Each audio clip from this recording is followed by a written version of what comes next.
In today's video, I'm going to teach you how to fix your mobile site in Wix. If you want your website to look better on phones and smaller screens, Wix makes it pretty simple to adjust the mobile version right from the editor. In this walkthrough, I'll show you exactly where to go and what to do so you can start making those changes quickly and confidently. To begin, open your site in the Wix editing page.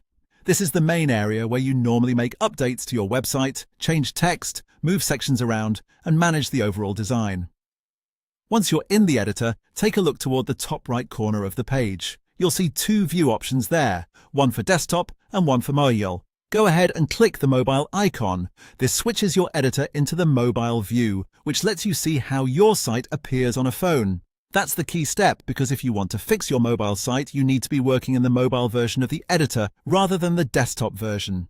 A layout that looks great on a large screen can sometimes feel crowded, misaligned, or harder to use on mobile, so this view is where you'll make those adjustments. Once you're in the mobile view, you can start manipulating elements on the page. That means you can click on different parts of your site and adjust their placement so the mobile layout looks cleaner and more user-friendly. For example, if something feels too close together or doesn't sit where you want it to, this is the place to move it around and fine-tune the design. Take your time here and look at each section carefully, since small spacing changes can make a big difference on mobile. As you edit, keep readability and usability in mind. Make sure content feels easy to scroll through and that important elements are positioned clearly for smaller screens.